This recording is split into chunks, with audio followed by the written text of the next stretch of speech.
Can you even believe it? We are here to the season 1 finale. So happy to see you all joining us. Well, please, someone join us. Yes, we got 2. It's always very exciting. Hi, Pete. I bet Peg's with you. Thanks for being here. Hi, John. I know you've got some of this awesome wine in your cellar tonight, if you busted open a bottle. Good to have you guys. Hi, Nancy. You have been a very faithful viewer, and we really appreciate that. Who else do we have checking in? Look at the masks. It's killing my face. Ugh. Hi, Jen. I see you. All right, here we are. Who knows what comes next? Are you ready? Yes, Nancy said it's Nancy Stoltz. It is time for, wait, let's try this one more time. Yes. Excellent. All right. And it is go time. Are we on? Yes, Al, we're on. Make sure you're speaking up for our older viewers out there. Well, once again, we can't thank you enough for joining us for the final season episode of season 1, Happy Half Hour at Grey Ghost. This is being filmed live at Grey Ghost Studio 5K. So we're really excited again to have you right here. Once again, we cannot begin to thank you for your incredible support that's made all of these wonderful programs possible. For the last several months, it's been nothing short of magnificent. So thank you again. And as usual, we always like to start with just a pinch of humor. So what we're going to do is talk a little bit about the Amish father who went to a luxury hotel for the first time in his life. While he and his son were standing outside a double door, this old lady came, pushed the button, the doors opened, she stepped into the little room, and the doors closed. Intrigued, the father stood there waiting to see what would happen. In a few moments, there was a ring. The door opened up again, and out stepped the most beautiful woman he had ever seen. He then looked down at his son, Jeremiah, and said, "Son, go get your mother." With that, now it's time for the happy hour introducing wine that we're going to be enjoying tonight. That's the 2017 Cabernet. So we're going to pour this, and before Cheryl has a chance to give any input.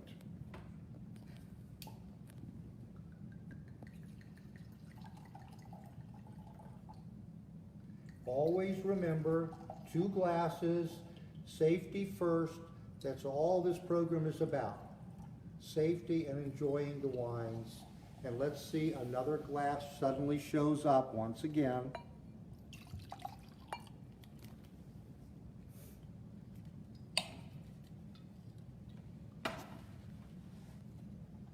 So, Cheryl.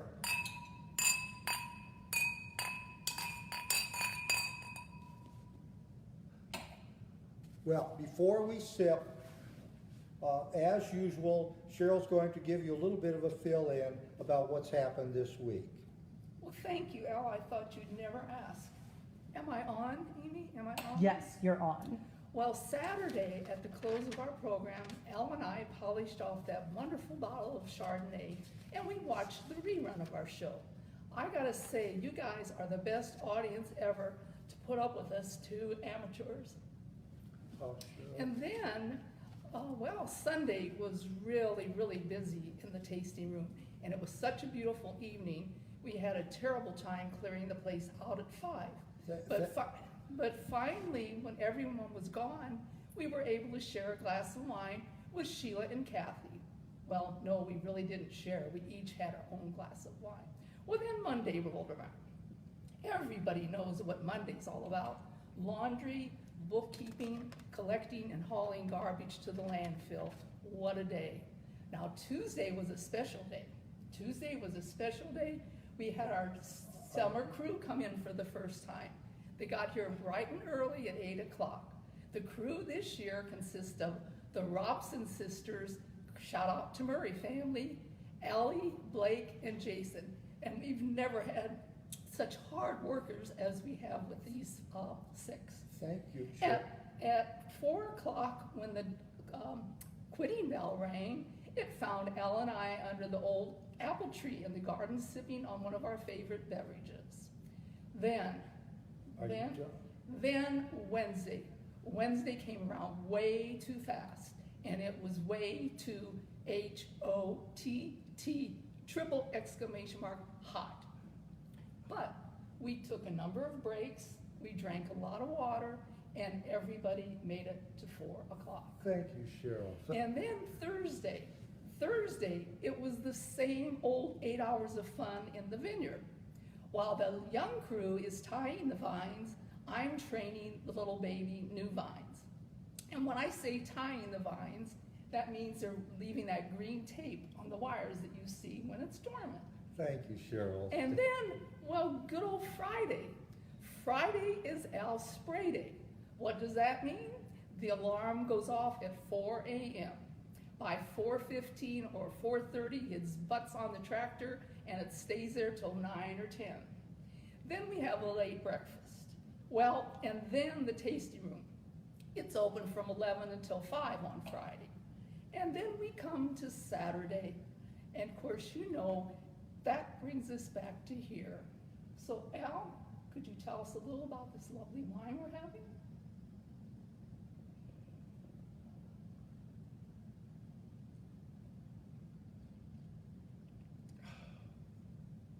Wow, that was incredible.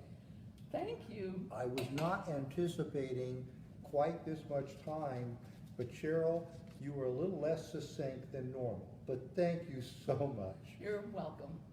Now, let's move on to the wine of the program. And this is our, by the way, I looked all the way through these notes, Cheryl, and I don't speak, well, never mind, it doesn't make any difference. This is probably one of the best Cabernets we've ever produced, and I think it's time to do another sip.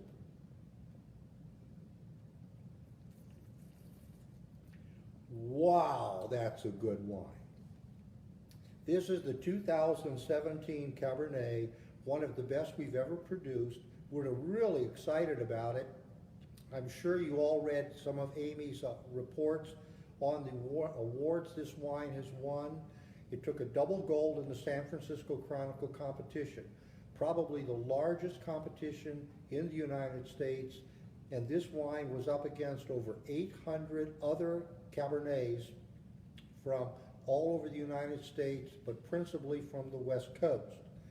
To get a double gold, every judge has to rate it at a gold medal level. So this is something that every winemaker really cherishes when it does happen. We were informed that we were the only non-West Coast Cabernet to receive a double gold in this very prestigious competition. So I cannot begin to tell you how excited we are. The fruit for this particular wine all came from what we call Block 5, which is the location directly behind the winery. The wine was small lot fermented, all run through a press that was very gently handled, and then aged for about 1.5 years in a combination of 1- and 3-year-old French barrels. A very small portion of the wine, about 1% each, is Cabernet Franc and Merlot, merely to help round the wine out. 2017 was indeed a great vintage, and as you might well be aware, we definitely plan to release a 2017 Reserve Cabernet as well. So again, if you're drinking this, please enjoy it. This is an unfiltered red, like all of our reds are, and something that can be laid down. I assure you it'll last for quite a many years. Now a little bit of an update on the winery and the vineyard. Cheryl and I are really excited about making this announcement tonight. We are introducing our first new product that after 2 years of research and development, we've come up and we're going to be releasing it later on this summer. The name is Romantic Rosé, a true rosé, a private proprietary blend which we do not discuss. It's a very dry, crisp wine, good acidity, definitely a wine that can be served chilled. The label is going to be rather unique. So when you see it, it's not going to be the typical Grey Ghost label. However, Grey Ghost will be prominently identified on the front. And as I mentioned, it will be released later this summer. The wine was produced totally in stainless steel, cold fermented, no oak whatsoever. So again, we're looking forward to having you taste it, and I think it's going to be a wonderful summertime wine. Now, with a little bit of an update on the vineyard, everything is looking pretty good with, again, the exception of the Chardonnay. And I do think we are going to be producing a Riesling, but the Riesling is also down slightly. We saw no real severe problems the last couple of days. Although we have had rain, there was no real severe storms that would have caused damage to the vineyard. So we're extremely excited about that. Outside of the frost that we did have and the damage we had in the Chardonnay, I think the vineyards have come through relatively well. So I do anticipate a good vintage. Again, a lot hinges on what happens over the next several months as the growing season continues. Also, one of the things we noticed today was in the vineyard, as people were sitting outside, the beautiful aroma of bloom is starting to show up. So we are in the midst of bloom, probably one of the most, pardon the pun, intoxicating smells I've ever experienced. Are there any questions at all? Yes. First of all, Larry would like to know if you all decant any of your wines. Larry, on older wines we may, but for the most part, when we're pouring the wine in the glass is actually doing the decanting for us. You'll probably notice that when we're drinking it, a lot of times we'll swirl it. We just had a tendency also to sip it into our mouth and kind of allow it to be splashed around over the tongue, effectively aerating it right in your mouth. So it does give the beautiful characteristic. As far as decanting it into a decanter, no, we do not do that. Chris and Sally Christopher are asking if this is a good time to be drinking their 2011 Cabernet Sauvignon. Absolutely. If you remember, that was not a reserve Cabernet vintage. However, one of the things that was interesting about the 2011, we always start with the concept that we will produce one. As a result, wine was set aside in new oak. That ended up being blended in the 2011 vintage, making the 2011 an exceptional year for us as far as our standard Cabernet. So do enjoy it, do drink it. It's one of the cabs that won't last as long as some of the better vintages. While you take a sip of wine, I'm going to jump in. Sherry, thank you for the feedback. I'm trying to be as still as possible. If he still looks blurry, I'm guessing maybe you've been drinking too much today. Totally joking. And Peg, yes, the 2017 Cabernet Sauvignon is available. It's $35 a bottle. I'll load that up on the website tomorrow. Right now, you only see it when you come into the tasting room. But a little inside track, I think your friends down in your neck of the woods might have a case stashed of that. Sorry to out you, John and Diane. All right, back to you, Al. One of the other things I should mention, because of the vintage of 2017 vintage, we did not produce a lot of Cabernet. The Cabernet was so intense, the berries came in so small that it was not a standard, what I'd call production. The production was actually low, and that also resulted in, because we held back some for the reserve.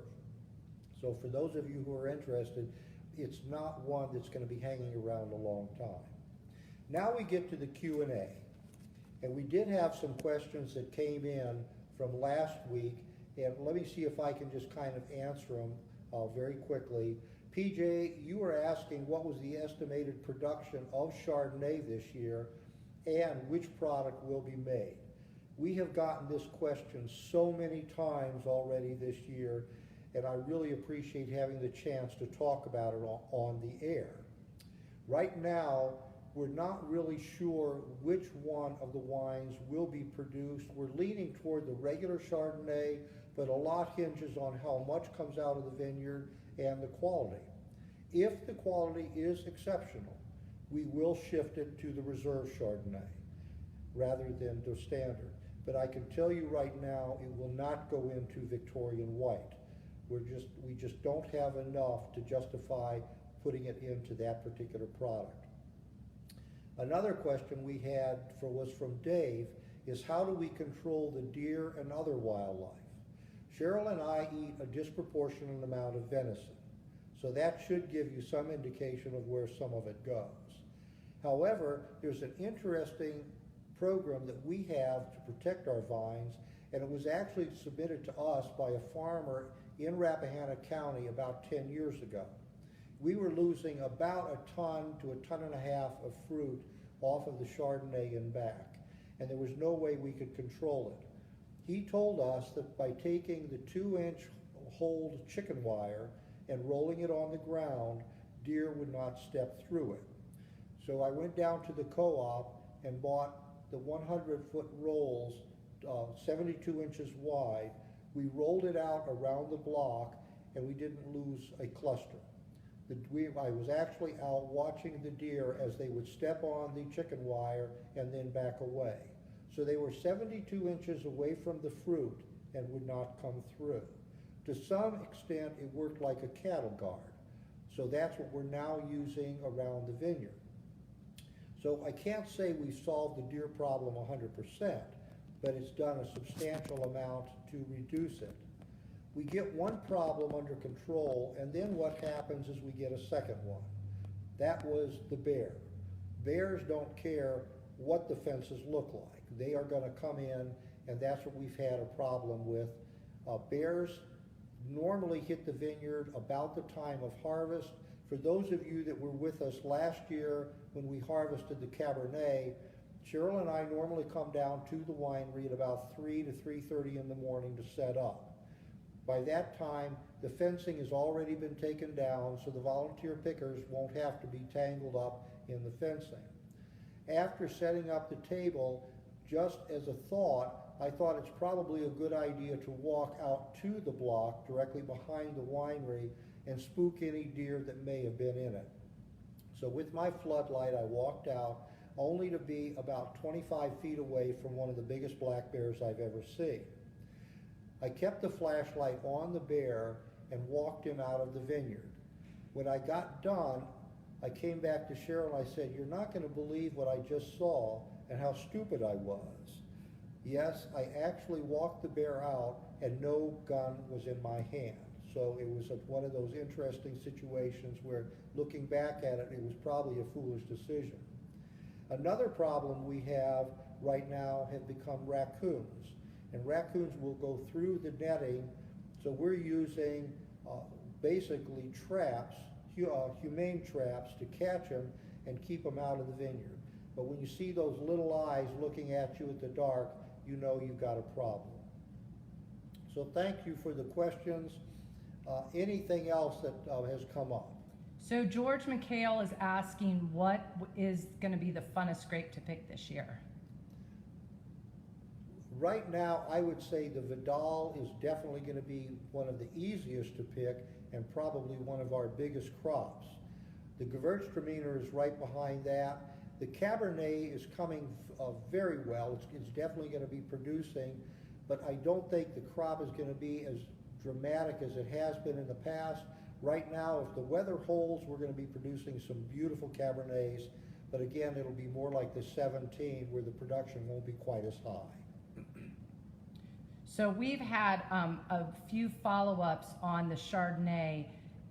Lisa maybe just confirming that probably there won't be Victorian white, and then Jane Hunt asking, is there a good supply of Chardonnay if one is not produced in 2020?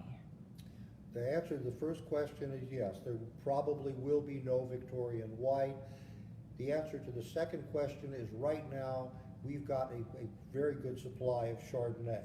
So I'm hoping, I don't think it's going to make it through the vintage this year, but I do think we're going to have it available well into 2020. Very good questions. Now it's time for our research. And what we thought we'd do is do a little research on closures.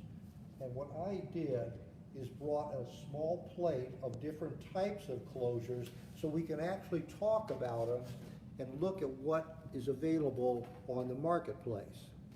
There's basically three types of wine closures. Of course, Grey Ghost only uses natural cork. There's also a plastic cork closure and also a screw-on cap. When a wine is put into the bottle, the wine is obviously going to be either corked or sealed somehow. And what I did is took a Grey Ghost cork that has not been used and a Grey Ghost cork that has gone through a bottle. And you can see the dimensions of those two corks. The bottle, when it's bottled, there's a compressor that actually closes on the cork and rams it into the bottle and then gives you an instant seal. So you can definitely see the difference. Now, what I also did is took a look at some of the alternative types of cork. There's one that's called a composite. A composite cork is one that's made up of cork, but it's cork fragments that have been glued together to form the actual closure. The second one is what's called a composite cork with a natural cap on both ends.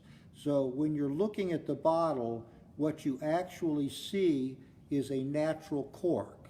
When you pull the cork, what you see is a composite closure with natural cork on either end. So these are the three different types of corks that can be used. As you notice, Grey Ghost uses 100% cork. The difference is price.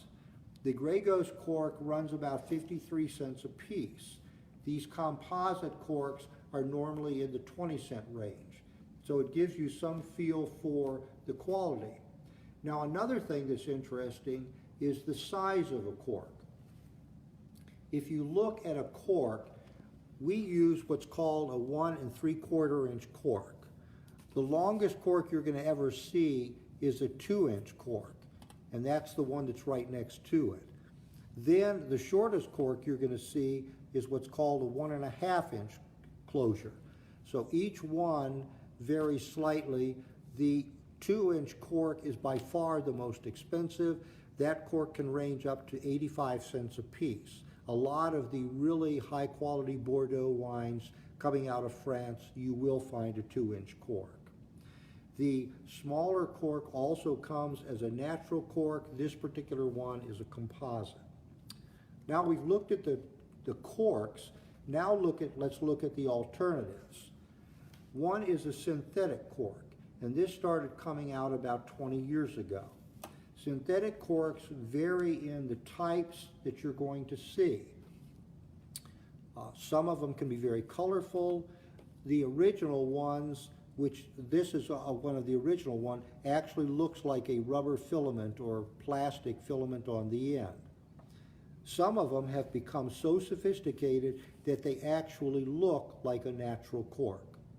And I'm going to put a couple of these up so you can actually see them. These are actual artificial corks, plastic corks that have been made to resemble a natural cork. This particular one even has grain at the top to give the impression when you're looking at it that you're looking at a natural cork, but this is actually a plastic closure. The final closure that you're going to see in wine is the screw-on cap. And this was taken off of a bottle so you can actually see the closure itself. These are the three types of closures that you will see on a wine bottle. Now, what makes one better than the other? UC Davis has done a couple of studies on wine closures. One of the things they found is that a screw-on cap forms a perfect seal, and as a result, the wine cannot age.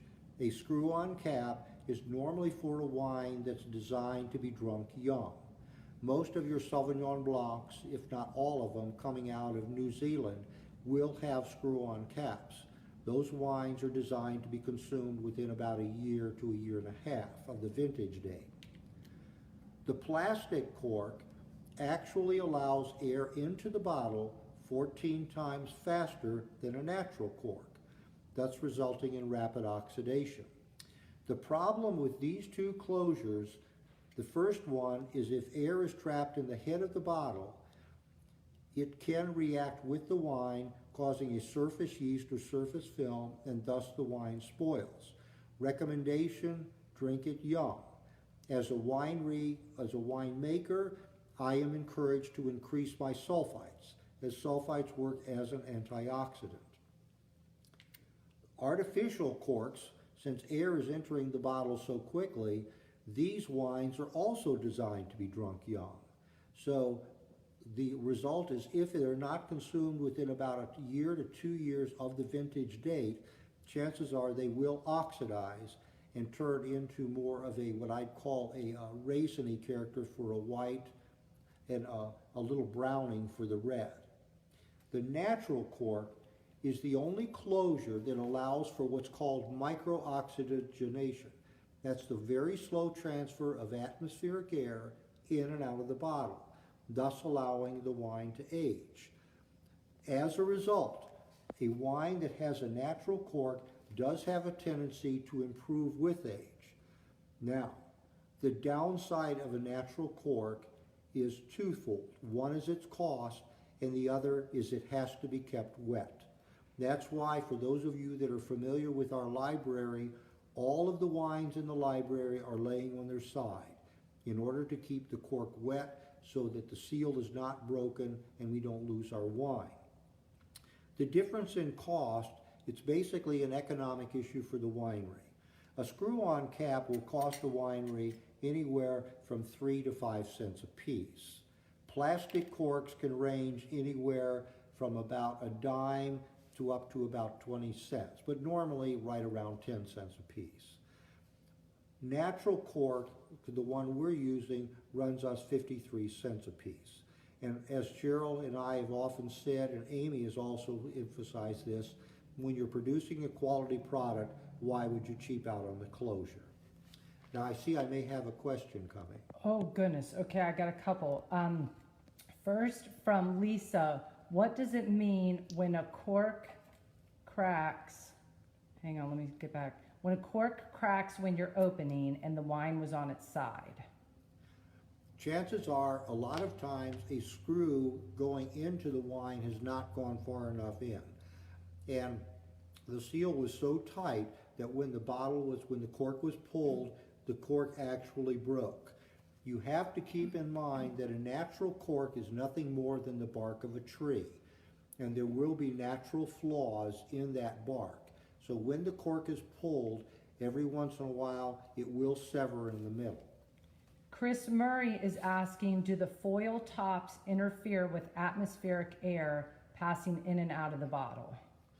No. If you look at your foil top, you're going to see 2 or 3 punctures in the top.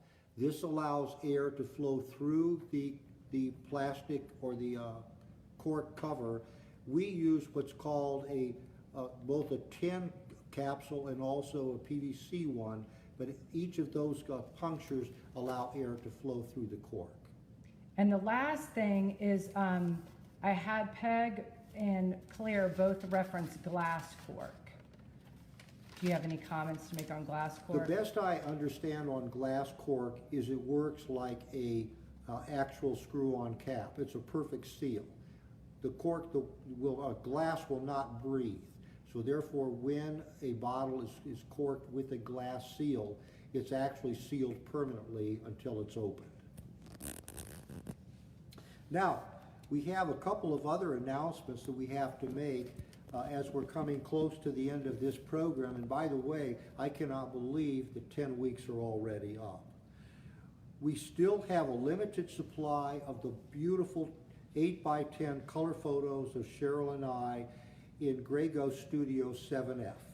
And it's just a wonderful opportunity for you to have a keepsake for the rest of your life of both of us.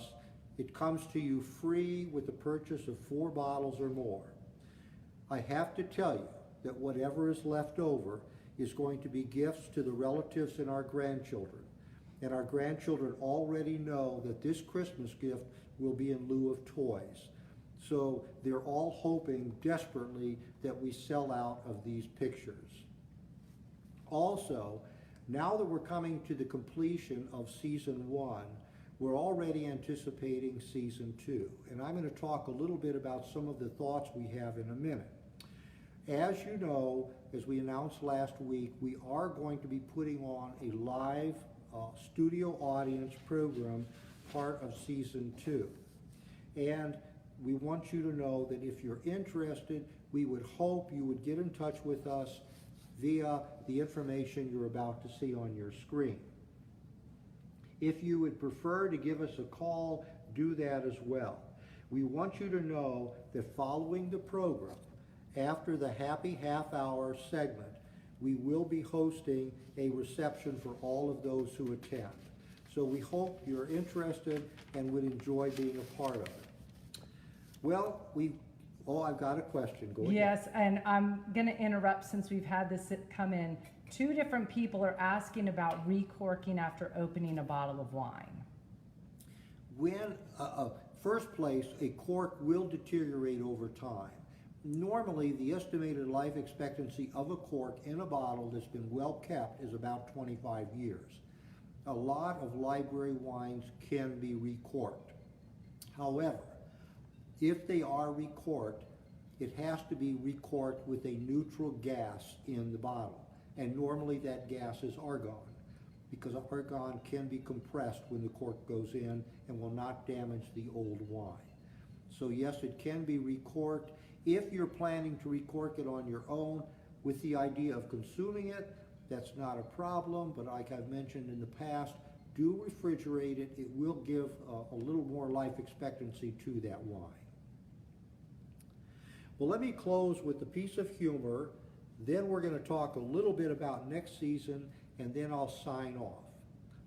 To begin with, we're going to go back to the Amish, where this woman was driving in her carriage when a cop pulled her over and said, "By the way, ma'am, one of the lights on your back end of your carriage is out." And she said, "Thank you very much.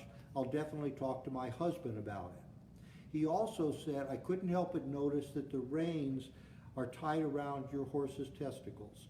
And I think that this is very inhumane." And she said, "Well, I appreciate that. I'll talk to my husband about that as well." When she got home, she went to her husband and said, "An officer of the law pulled me over and said one of the lights on our carriage is out." And he said, "That's no problem. I can take care of that within 2 minutes."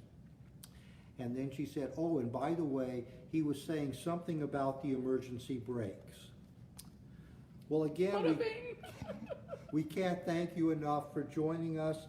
We're looking forward to going back to season 2.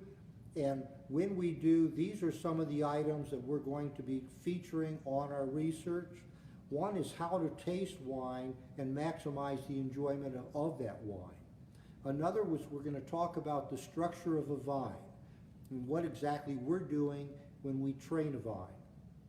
We'll also look a little more at barrel types and the type of toasting that's done in a wine barrel. We're also going to talk about the anatomy of a grape. And finally, one of the things that I think will be very interesting is the discussion of what makes Virginia unique and what makes Grey Ghost unique in Virginia. If you have some other item you would like to have discussed during the course of the program, please get in touch with us. Now, the final joke before we close it off is about the old gentleman who was on his deathbed lying upstairs when he smelled the wonderful smell of the chocolate chip cookies that he remembered his wife made lovingly for him all of his life. He knew they must be somewhere, so he staggered out of bed, made a very careful walk down the stairs. When he got to the kitchen, there was his wife, and the table was covered with the most wonderful chocolate chip cookies he could possibly remember. He leaned over to grab one of the cookies when she hit him with a spoon, a wooden spoon, and said, "Honey, those are saved for the funeral." With that, I just want to pass on, we've loved your participation in the 10 programs, and we had one objective in this, to having these 10 weeks with you, and that was, No. oh, just kidding.